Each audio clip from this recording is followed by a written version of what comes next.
What about doing this instead? Or let's see how that, like, you can actually start to see whether the ideas and strategies that you implemented with your clients are working and whether to tweak them. So it isn't just a one-off random idea. Your ideas are actually based off the fact that you actually know your clients' needs because you have cultivated a relationship with them. Hey, and welcome to the Ambitious Bookkeeper podcast. I'm Serena Shoup. I am a CPA and mom of 3, and I'm running a virtual bookkeeping business mostly from my home.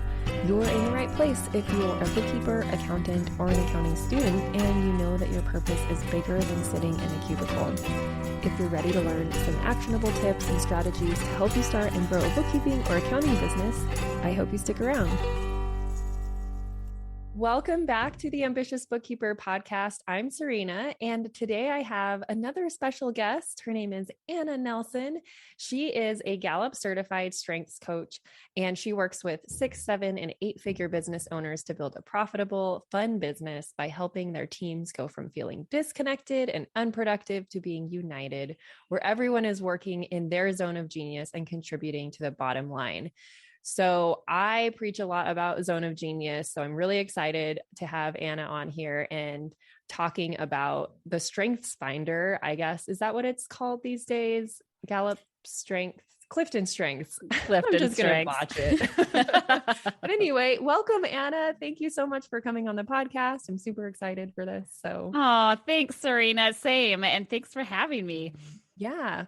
So today I wanted to kind of get your take. We have some stuff kind of planned out. So you've done a coaching session with me on my top 5 strengths. And then I just sprung my 34 on you right before we hit record. I accidentally sent you someone on my team's top 34 strengths. And so we decided maybe we can talk about that as well, just so people can kind of see the way that you help people bring out their zone of genius and talk about like things that are already working. So we can just kind of jam casually on my top 5 strengths and kind of go from there if you want. But also I want to first shout out that Anna has a podcast, and I've been loving your episodes recently with other strengths coaches, which is really, really cool. Like that you're talking to other people who are also the same kind of coach as you, but they have kind of a different niche or whatever. It's always fun to see different perspectives. But anyway, so what do you want to dive into first? Oh my goodness. Well, maybe we should talk about what exactly are the Gallup Clifton strengths. Yes, there we go. And why they're different than any other personality assessment out there. Yes. So if anyone is into personal development, you may have heard of Gallup's Clifton Strengths, and it is a personality assessment that has like 60 years worth of research behind it. And it's all about, I don't know the exact, this is not my strength to go in and figure out like all of the research behind something. I just, as a maximizer, love it because I think it's the best. But they did all this research and they came up with 34 different talent themes that everyone has. And some talent themes you might have more of. So it's your number 1 strength, or then you might have something and it's your 34th. Like you don't have it at all. Mm-hmm. And so you take the assessment, it's 177 questions, and you get a report, and you can get either your top 5 kind of strengths, and they have generic copy, or you can pony up $50 and get your full 34 report, which I highly recommend. And it's much more in depth. And the results that they come up with are based on all of the order of your strengths. So if you and I had the same top strength, our second strength determines what influences our first strength. And so you and I, even though we might have the same top strength, it'll show up differently in our lives because of how the other strengths influence the different talent themes. And so Gallup has a statistic that they're like, you are 1 in 33 million. Like when you get your assessment on one of the opening landing pages, it says you're 1 in 33 million, because they've run the numbers where the odds of you finding someone with the same top 5 strengths in the order, same order of your top 5 strengths, is 1 in 35 million. Wow. That is crazy. So like maybe there's one other person on the earth right now running around with the same top 5 strengths as you, but maybe not, which as business owners and as individuals, like we truly, truly are unique individuals. And I just love that that particular assessment really digs deep into how individual and unique we are versus other assessments where the odds aren't so great. Like there are lots of Enneagram 3s and Enneagram 7s running around. And I know lots of people who love the Enneagram or the MBTI or the Colby or the DISC. But I love that this assessment really gets down into like, this is who you are, Serena. This is who I am, Anna. And we get to like, we can't go around saying, well, how do you show up? Or like, this is totally what we all are if we all have a maximizer strength or a strategic thinking strength. That's not the case. We might have the essence might be the same, but how it shows up is different. Yeah. So after we did our session, it was months and months ago, it feels like forever ago, but after we did our session, it gave me kind of the freedom to see how much value I was bringing to my clients through my strengths. And then it also helped me kind of craft my offers a little bit differently so that I felt more joy going into certain client engagements and working with students. I just approached things in a different way because I was like, oh, this is a strength of mine. It's not a strength for everybody. Just because it's easy for me doesn't mean that it's easy for the business owner or for my students. And this is the value that I bring. So with that, should we get into what my top 5 strengths are? And then we can just kind of like jam on how I've changed things up based on that. Yeah, let's do it. Awesome. So I'm looking at, I'm like, have to make sure I'm looking at the right one and not my integrators. So my number 1 strength is ideation. So do you want to talk about what that means? Yeah. So people high in ideation, and I always tell every client right before we get into working through their strengths is that the verbiage that Gallup uses is specific to the assessment. So if a word that Gallup uses like ideation, for example, seems a little off-putting because you're interpreting it through your everyday way of interpreting it, let's talk about it. So ideation, it sounds okay. You come up with ideas. You're always thinking. So this is like a strategic thinking theme. And I should have mentioned this earlier that all 34 talent themes, they get plugged into 4 different domains. Relationship building. There are 8 to 9 strengths in relationship building. Then there's the influencing domain, the executing domain, and then influencing, executing, and strategic thinking domain.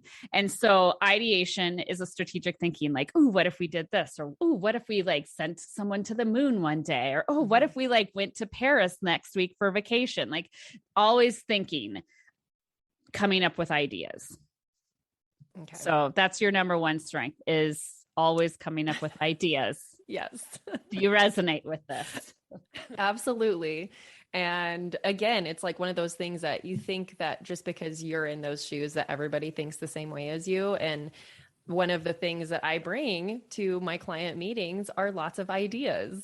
And I used to feel like, oh, I'm not bringing much value because I'm just like throwing out ideas and stuff. But in fact, just the other day, and I used this example on a different podcast interview that I did on someone else's podcast, but just the other day I had a client, it was a monthly client meeting where we go over financials. And to be honest, the financial part of the meeting is usually only like 10 or 15 minutes. And the rest of the meeting is strategy, me giving them different ideas, or they're talking about what's going on in their business. And I help them come up with different ideas or strategies. So that's one of the ways that I've implemented this, is just being okay with the financial aspect of the meeting being a small portion of it. And so one of the things that came up on a recent client meeting was this client is going to be doing a trade show next year. This is the first time that she's ever done this. She's getting like a huge booth, but it's across the country from where she lives. And she's like, how am I going to get all this stuff there? I know that some people put things on pallets, but I've heard really bad things about the shipping pallets getting kind of destroyed. So I was like, well, immediately an idea popped into my head. And I was like, what about like a U-Haul U-Box thing? And she was like, this is great. See, this is why I have these meetings with you. That is awesome. So number one is ideation. So basically just like, I'm good at coming up with ideas. And now I am okay with sharing that with clients and knowing that that's a value that I bring. Number two is achiever. So that's very self-explanatory. Yes. But achiever in Gallup, it's like people high in achiever work hard and possess a great deal of stamina. They take immense satisfaction in being busy and productive. Mm-hmm. Yeah, that's definitely resonates with me. And I think it would resonate with a lot of accountants and bookkeepers, to be honest, because I don't know. I think it's a common theme for us, but I could be wrong. So if you're listening to this and you have taken the strengths assessment and you don't have achiever in your top 5, please let me know, because I want to know who you are. And there's nothing bad about that. I'm just very curious. But for how it shows up for me is, I have a really hard time resting and having blank space on my calendar. Even if I consciously try and have created space to rest, I'm filling that space with thinking and ideas. But what's interesting is that this is an executing theme. So achiever, getting things done, right? Like, okay, there are 30 things on this list. I'm assuming if you have 30 things on your list for today, you're like, okay, let's tick these things off. Yeah. Is that correct? But then even though you just said like, well, I'm thinking of different ideas, it'd be interesting to think like, okay, are you thinking about different ideas and ways to get things done? Yeah, probably. Or if I'm a client and you're looking at my books, or however you work with clients, or even some of your students in your program, like how would the executing theme combine with the ideation theme? Usually it's formulating a plan with the ideas that I have. I find that a very productive use of my time, especially at this stage, because I'm not the one that's doing all the bookkeeping for my clients. My team is, but my productivity time is still very like, I'm planning things out. I'm taking my ideas and trying to come up with a process for my bookkeepers to use, or my team, or creating things and trainings for my students. So yeah. But what's cool though about that is like, that is not how I operate, right? Like ideation for me. So ideation, like we said, is number 1 for you. Ideation for me is number 28 out of 34 themes. So it's pretty close to the bottom. Interesting. And so an achiever, I should see where achiever is for me.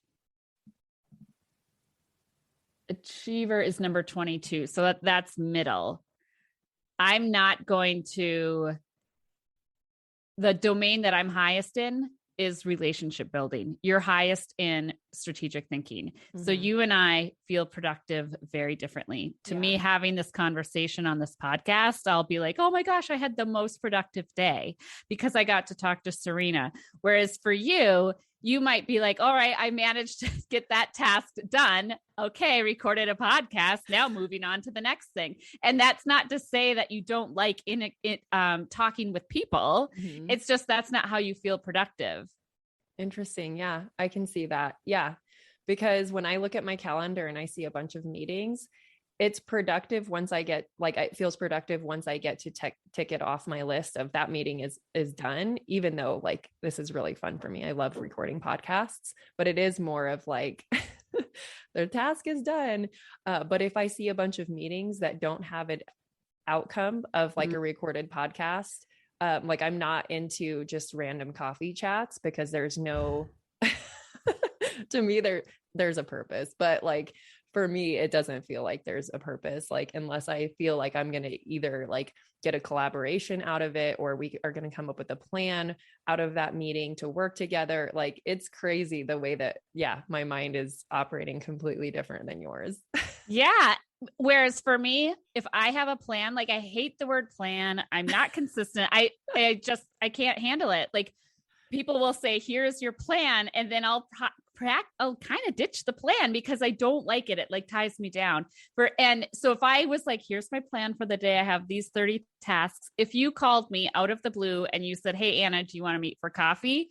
I will drop my plan, because to me, the most productive thing I can do today is have a conversation with anyone. It does but when you think about how both of us have structured our businesses, we both own businesses. We both make money doing the thing that we're good at. Mm-hmm. I make money having one-on-one conversations with people. When I'm doing that, having a one-on-one coaching call, I am in my element. I love, love, love it. Mm-hmm. For you, you are in your element, and we've only covered the top 2 strengths, and this is high level, right? We haven't even deep dived into it, but like thinking, how can I help my client streamline processes, or however accountants think, which again, I'm not an accountant. Your strategic thinking that is being applied in your business. And yet here we are having a conversation, but it is really fascinating. How do our strengths influence what kind of business do we have? What kind of clients do we attract or want to, or work best with? What kind of offers should we offer to people? How often do you want to meet with your clients? Like, should it be online? Should it be in person? Like, there are so many layers. And when you know how it is you're wired, you can be like, okay, I actually really don't like, let's pretend, writing a blog. Okay, but I love talking. All right, then have a podcast where you can talk all the time, or have a vlog where you can be recorded. So those are just some pros of knowing what you're good at. But I just think it's really cool to sit and appreciate with someone who I know, where it's like, oh yeah, we are wired totally different, and that's okay. Yeah. And we'll get into pairing up with people that are wired completely different in a couple minutes, I think. Or wired similarly, I guess we could talk about that too. Okay. So number 3 on my top 5 is strategic. We've got number 1 is ideation. Number 2 is achiever. Number 3 is strategic, which clearly is in strategic thinking domain. Yep. So strategic, that this theme, this person is really good at creating alternative ways to proceed. Faced with any given scenario, they can quickly spot the relevant patterns and issues. We'll be back after a quick break. This episode of the Ambitious Bookkeeper podcast is sponsored by my brand new free training, The Ultimate Guide to Creating a Profitable Bookkeeping Business. In just 1 hour, you will learn 3 keys to creating and launching a profitable bookkeeping business. We will map out your path to creating a bookkeeping or accounting business that keeps you in control of your time, priorities, and expertise. From someone who built a 6-figure firm on part-time hours. That's right. You can stay in control of your time, keep family as your priority, and serve your clients well. It just takes a little strategy up front, and I'm going to help you with that during this free training. So head over to the show notes to sign up now for the next training and find out how you can choose the work you do, kick imposter syndrome to the curb, use tech to be super efficient, which all leads to a profitable business. Just head on over to ambitiousbookkeeper.com/training, and I will see you there.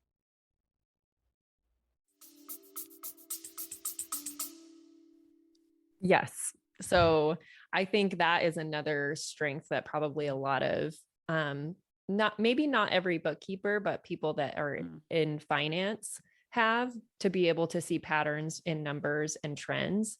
And so that's something that, I talk about inside of my course. I help teach people how to analyze financial statements to then be able to have conversations with the clients about the trends in their business, which clearly is not everybody's strength, but I hope that I can help people learn it to some degree, even if it's not one of your strengths, or maybe it is one of your strengths, but you just don't have that skill yet to be able to use it. Yep. Right. Well, and then that's the other element of strengths, right? Like technically these talent themes are talents. I'm able to talk to anyone at the coffee shop, but it becomes a strength when now I've gone through multiple coaching programs and learned how to become a better listener and learned how to communicate better. So now my relationship building strengths or my relationship building talents are actually strengths because I have added skills and knowledge. So you might have a bunch of strategic thinkers in your program and you're just helping them, you're giving them skills and knowledge to what they're already able to do naturally, which makes that's them really better. good. Yeah.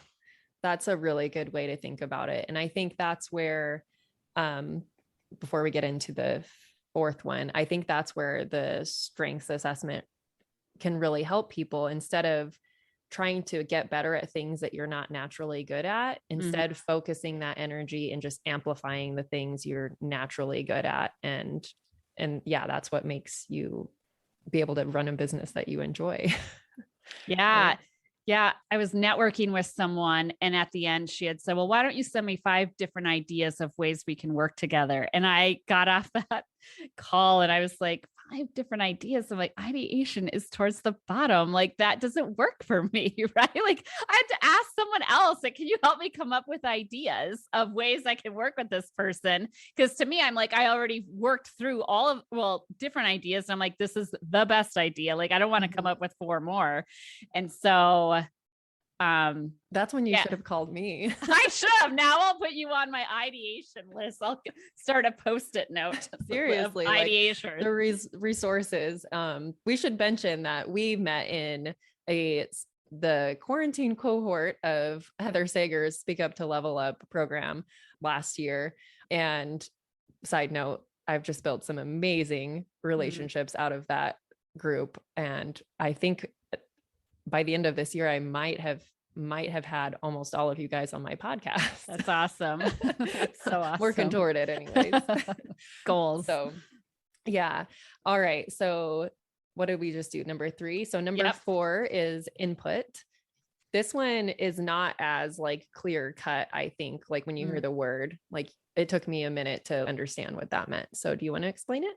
Sure. So input is the need to collect and archive, like accumulating information, ideas, artifacts, or even relationships. And I think when people hear the word input there, it's a little bit of a turnoff, like, oh, I don't collect things. Like sounds like you're a hoarder or something. And it's not really, but the idea that you get excited about something where it's like, oh, I want to learn more. It's not like learner, because learner is another strength where it's like, the process of learning is so awesome. This one is more like accumulating information, ideas, and artifacts or relationships. So if I was really interested in, I don't know, I was a gym trainer and I was interested in meeting up with other gym trainers who were into Olympic lifts, I would probably know a lot of different Olympic lift trainers because I wanted to collect information that they had. And so I could use that in my life. I have a friend who has input and like, she really likes running. And so she follows all of these famous runner athletes. And so she'll be like, hey, did you see this Olympic runner on television? I'm like, no. And she'll like it, or if we're watching it together, she'll be like, ooh, she'll go on Instagram, start following them. And she's collecting all this information about these runners. I never once in my life go around collecting information about different people. I'm like, oh, I wonder about that runner, but I don't actually go and research information and collect information. So that's interesting.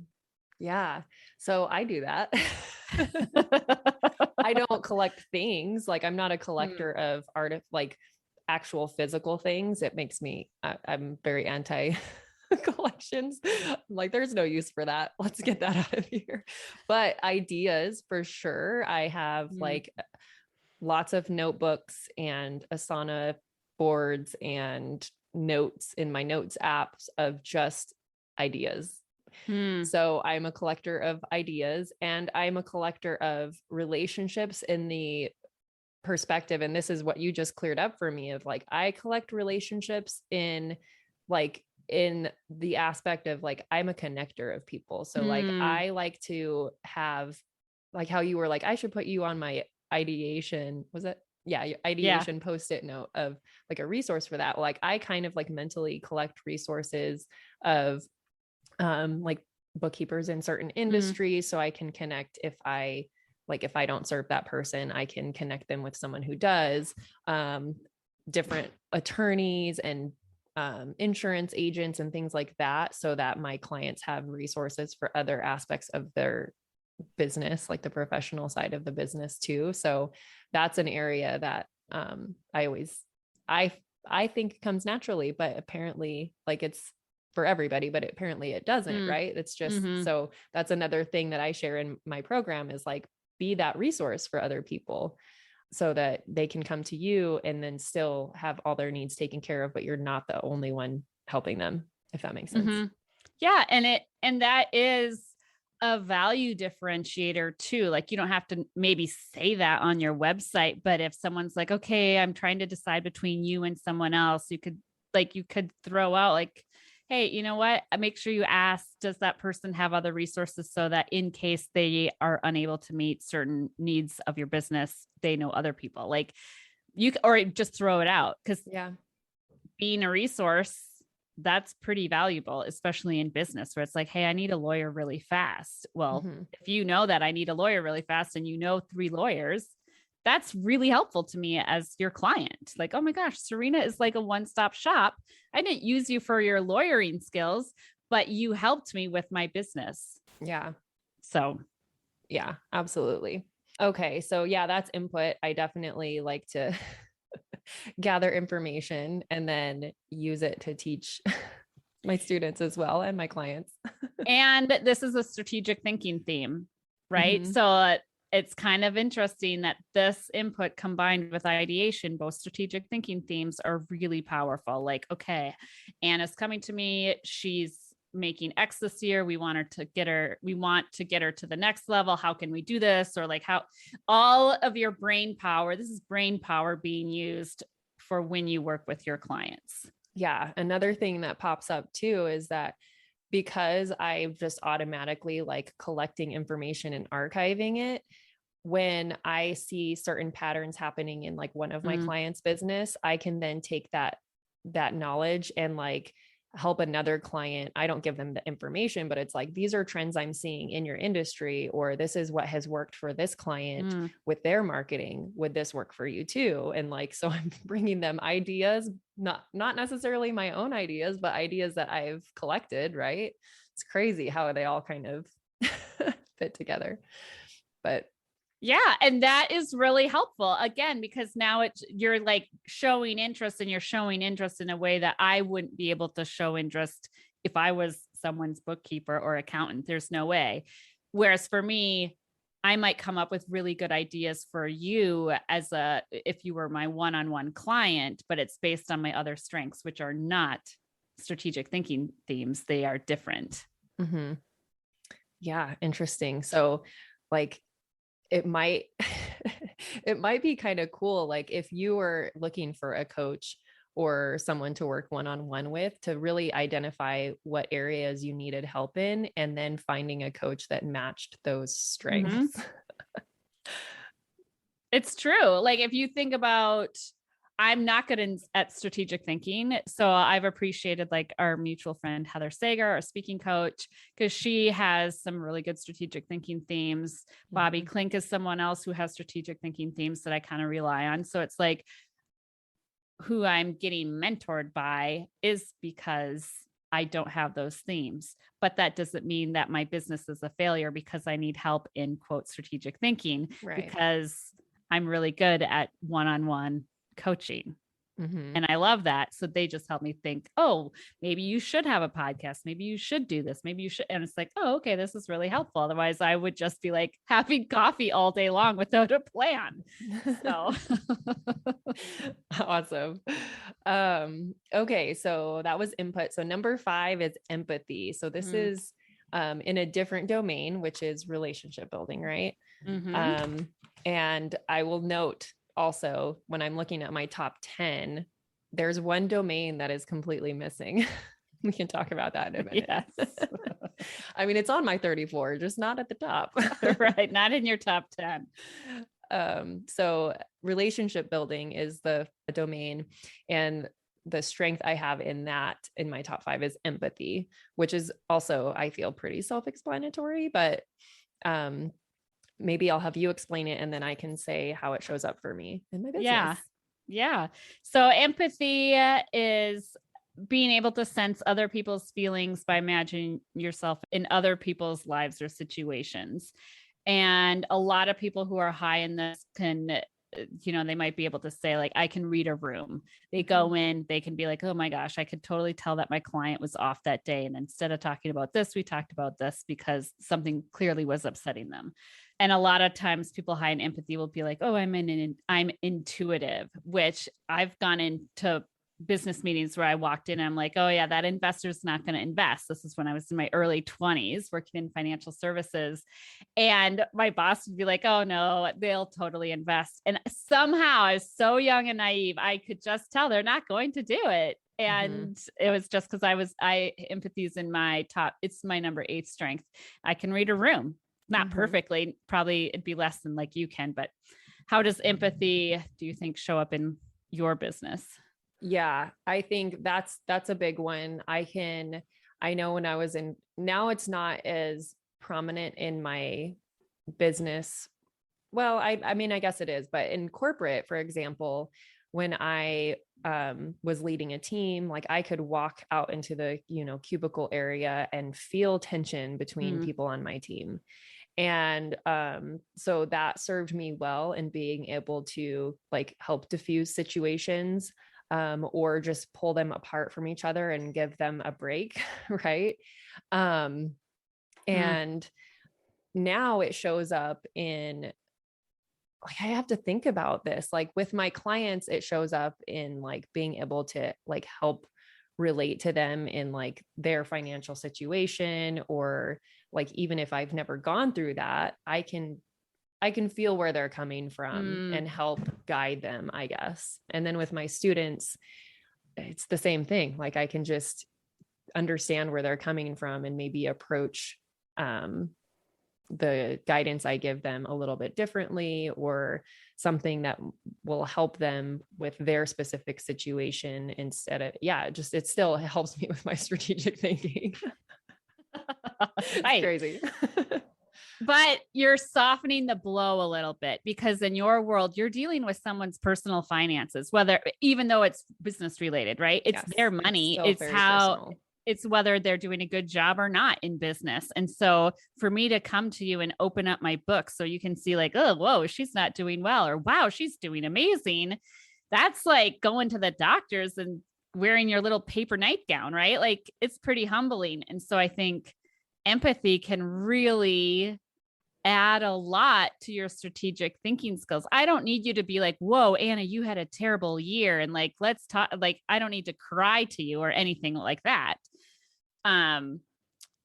But for me to come to you, whether a student and it's humbling, learning something new, and you want to be a success, like anyone coming to you, actually, like they want to be a success. They want to do something really well. And your empathy skill helps and keep them coming up and being like, hey, you know what? You're here, but let's get you here. That's why you are here. And this is how I'm going to help you out. Like acknowledging that they don't want to be in this spot. They want to be in another spot.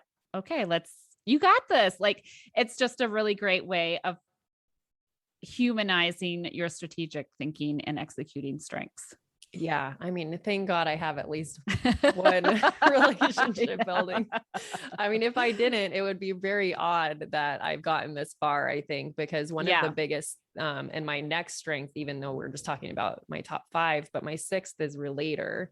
And I actually haven't really delved too much into that, but what it means to me is that like a lot of times people will tell me like, I follow you because I relate to you so much. Like your story, like I mean, I don't share a lot of personal stuff, but just enough so that like people do understand I'm human too. I was probably in similar shoes as them. And so I get that a lot of like, oh, you like, I just related to you and connected with you somehow, like intuitively. Mm-hmm. Well, to touch on relator, because when you and I met, we didn't have an opportunity to review your 6 to 10 strengths. And I tell my clients the 6 to 10 strengths are like oil on a bike's gear and chain. It's like the oil that makes the chain and gear work.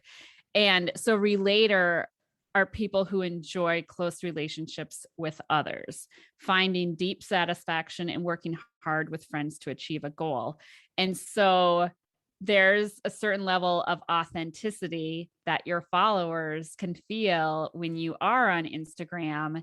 And people high in relator usually don't like to share a lot about themselves.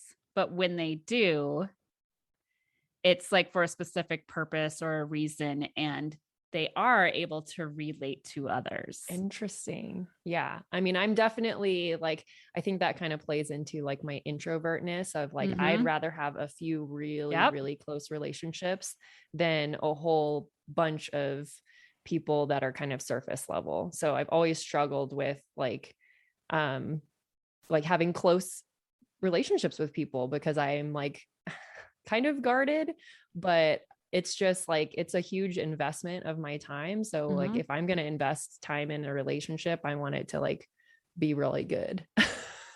Yeah. Well, this is again, a really great. So the relator is a relationship building theme. So I have the opposite relationship building theme of includer.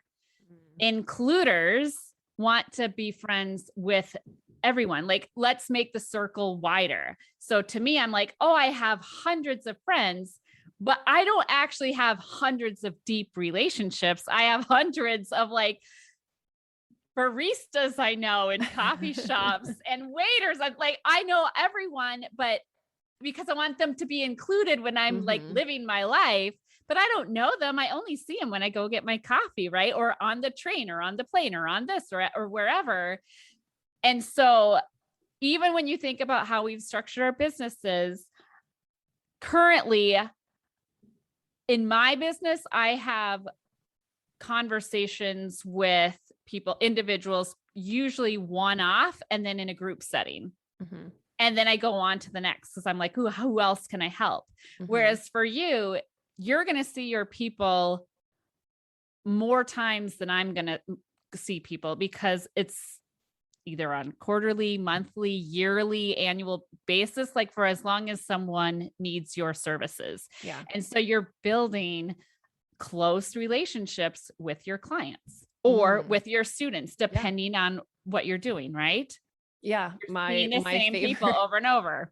Yeah, that makes total sense. It's like, I didn't structure it that way on purpose, but it fits with the thought of having to go out and get new clients all the time makes me sick to my stomach. And it's not that I'm not good at it. Like I'm good at selling. I love going on discovery calls. I love that part of it, but I do like to go deep instead of wide, right? Like I like to really get to know my clients and my students. Like when they work with me, I like follow them on Instagram. I interact with all their stuff. I get close with them. I feel like they're my friends.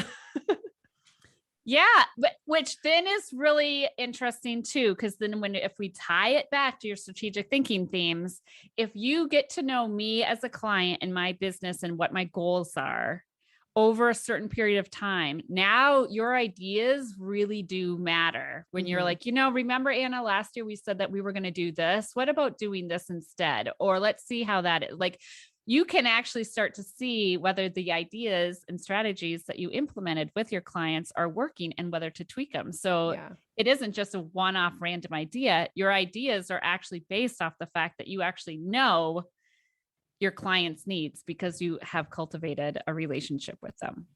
Yeah, absolutely. Oh, this is so helpful. Okay.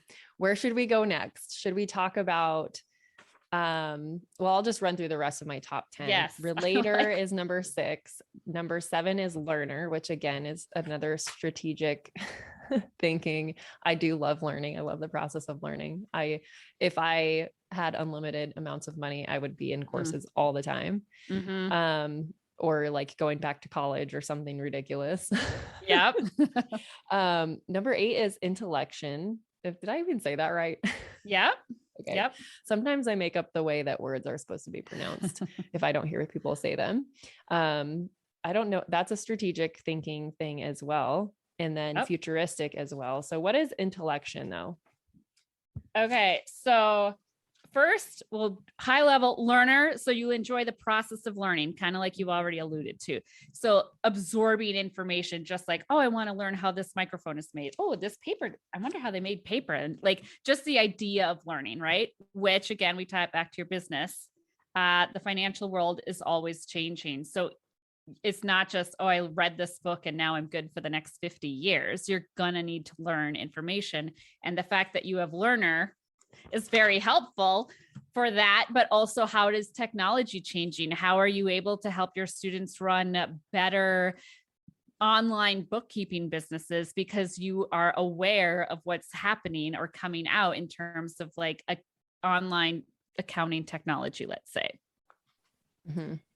Intellection is you are characterized by your intellectual activity. You're introspective and appreciate intellectual discussion. So again, strategic thinking. So it's part of like just a huge strategic thinking buzzing in your brain. You're always thinking. So like musing, like it says, you love to think, muse, and reflect. Your powerful mental processing and intellectual activity empower you to clarify and explain regardless of the topic or situation. So for you, this helps you disseminate information for people. If I'm a student or a client, thinking through the ways in which you need to clarify and share information that you've learned, this helps you kind of talk to me, not like I'm an idiot, but as someone who needs to understand a concept in my business, let's say. Yeah. I was going to say something else about that too. And now I lost my train of thought, but we can move on to the next one then. Yeah. Maybe you lost your train of thought, right? Like it's so ironic, but it's just, it lends more thinking time to you. Like all of your strategic thinking themes for you, you definitely, if you don't already have it, need time and space to think because your brain is your moneymaker. And so this is helping you with your moneymaker. Yeah. And so then the next one is futuristic, again, a strategic thinking domain. Yep. Being inspired by the future and what could be, and energizing others with your visions of the future. Yes. So I love planning. I think we already talked about the plans, and I love setting goals. I think you and I had talked about this on Instagram the other day, and we were like, how could somebody just not have goals? Apparently a lot of people.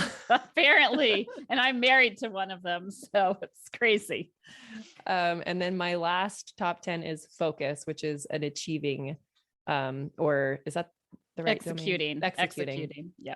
Yeah. Which, as someone who likes goals, this contributes to that, because focus, it's like, okay, what's the goal? And you're going to keep that goal in mind as you're executing along the way. Which reminds me of something else that came up. I had recorded an Instagram story, and I had on some slides I was creating. And one of the quotes that I had up on the slide when I made that story was begin with the end in mind. And you're like, of course you said that. Yeah, exactly. That is something I would never say that in my life. Like and the first time I heard it, I was like, I've never thought about that. But strategic thinkers would think that. Yes. Okay. So we're almost up to we have like 7 minutes left. So I want to dive into, like, I accidentally sent you one of my team's top 34 strength report instead of mine. And she's actually like my operations person. She's my right hand, and she helps me execute all the ideas that I have or rein me in. So I'd love to hear your take on her top 5 strengths and how they might complement mine or not. Well, what I love is that while you're super high in the strategic thinking domain, she has 6 out of 10 strengths, or her top 10 strengths. 6 out of her top 10 strengths are in the executing. So like whether you purposely did this or not, she perfectly compliments you. And of course, I haven't met with her, but like you, she is also an achiever, which is great. So getting things done. It's like, okay, we have these 30 things done. Let's get them done. And she also has focus. Focus for her is her number 2 strength. So she's able to be like, okay, we said that we were going to do this, or we're launching a new course, we're revising it. Like she's going to be able to like get those goals met. And her 4th strength is responsibility, which means 1, she's loyal to like, and she's going to take ownership. If you hired her to do whatever, she's going to take ownership of the tasks that she knows that she needs to get done, which is fantastic for you as a manager because she already owns what she needs to do. You don't have to like oversee her like a micromanager, right? And she'll feel terrible if she doesn't do something right, or it doesn't get done, or she'll let you know in advance, hey, it won't get done. But what is interesting, her number 1 strength as well is strategic thinking. And her 5th strength is futuristic. So she has some strategic thinking, which is great given the industry that you're in. But for her, the bulk of her strengths are basically, how are we going to get this all done? Yeah. And yet she can still help you think through like ideas or different ways of getting things done, or how can we execute this better? Like, let's think through things, or what does the future hold? Where do we want to be in a year? We're going to launch 3 times. And so that helps her like put a plan in place and stuff like that. Yeah, I can definitely see that happening. It's great to have someone that also has that ability to bounce ideas off of. And then if we're in alignment in like a certain goal, it makes it so much easier. But yeah, it's been great. Everything that you just said is exactly why she's best person for the job.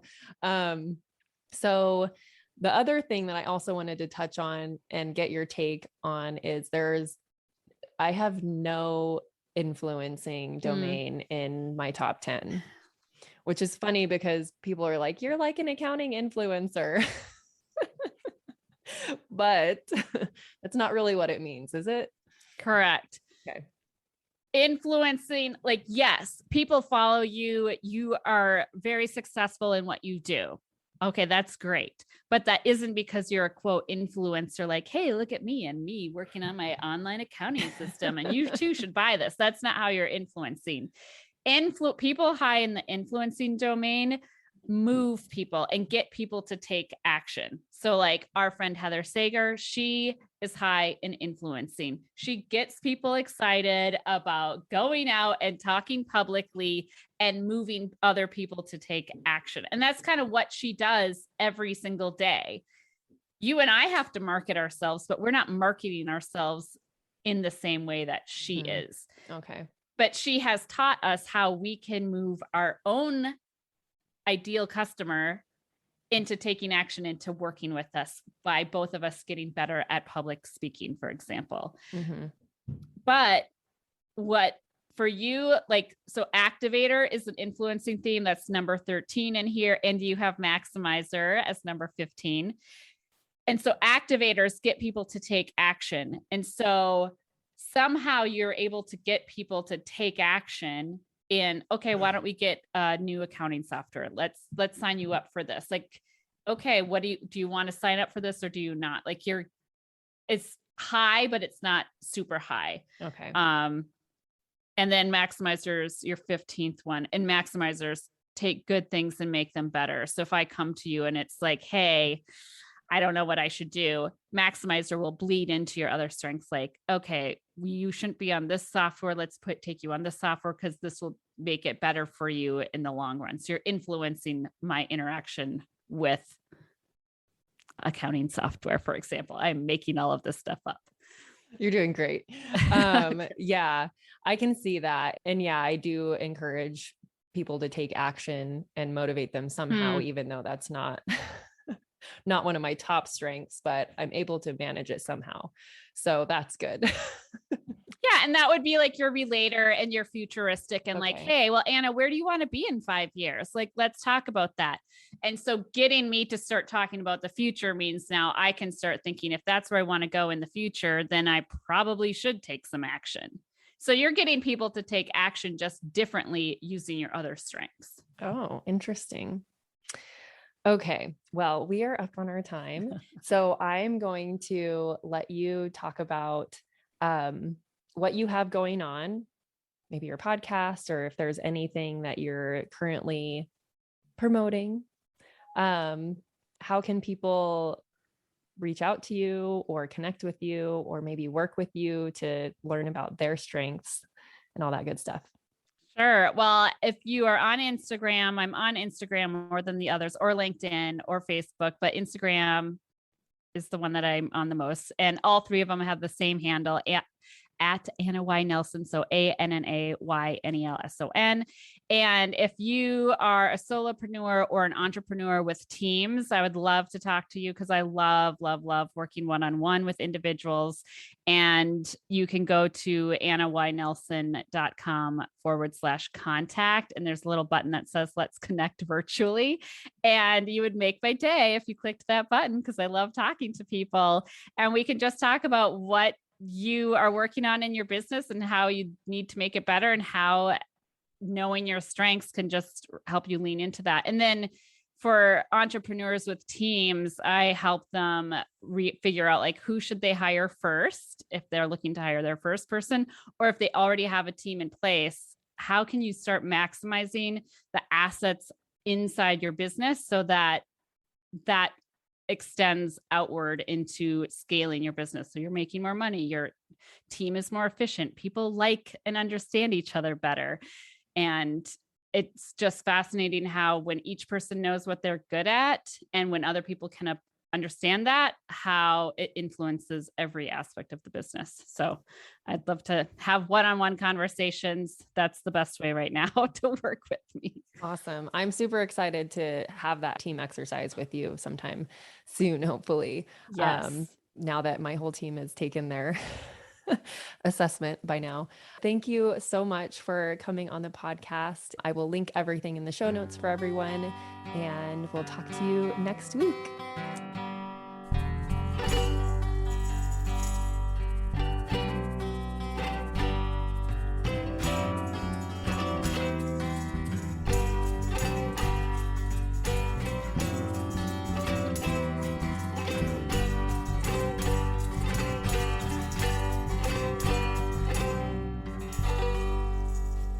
Be ambitious.